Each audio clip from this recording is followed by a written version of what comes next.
Praise the Lord. ఈరోజు Bible ధ్యానము కడుపుకు ఆహారము.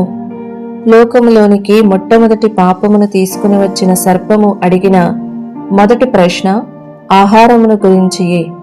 లోక సంబంధమైన వస్తువులను గురించి మనకున్న శ్రద్ధ, జాగ్రత్త అనేక సందర్భములలో మన ఆధ్యాత్మిక క్షేమమును ఆటంకపరుచుచున్నది.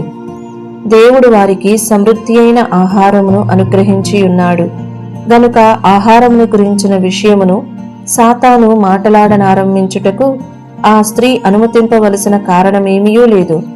దేవుడు తమ కొరకు అదివరకే ఉద్దేశించి సిద్ధపరిచి పెట్టిన వస్తువులను గురించి అనేకులు కలత చెంది తొందరపడుచున్నారు. ఏమి తిందుమో ఏమి త్రాగుదుమో అని మీ ప్రాణమును గూర్చి అయినను చింతింపకుడి. ఇవన్నీ మీకు కావలనని మీ పరలోకపు తండ్రికి తెలియును. మత్తయి సువార్త 6వ అధ్యాయము 25 నుంచి 32వ వచనము వరకు. ధనవంతుడు మరియు లాజరు కథలో ధనవంతుడు ప్రతిదినము బహుగా సుఖపడుచు చివరికి నరకమునకు వెళ్ళెను. అచ్చట త్రాగుటకు కనీసము ఒక బొట్టు నీళ్లు కూడా దొరకక నాలుక ఎండిపోయి అతడు పస్తుతో అలమటించెను. 40 దినములు ఉపవాసము తరువాత యేసు ప్రభువుకు వచ్చిన మొదటి శోధన ఆహారమును గూర్చియే.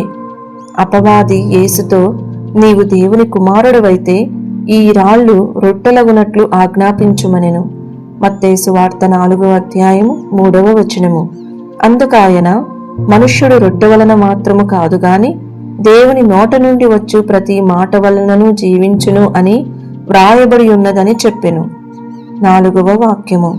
దేవుని వాక్యము చేత శోధనను చేయించెను. ప్రియమైన దేవుని బిడ్డ, ఎటువంటి ఆహారమైనను సరే దానిని ఆశించకుము. నీ కడుపే నీ దేవుడుగా మారనివ్వకుము. ఈ వీడియో యొక్క పూర్తి స్క్రిప్ట్ కావాలంటే దయచేసి డిస్క్రిప్షన్లో చూడండి.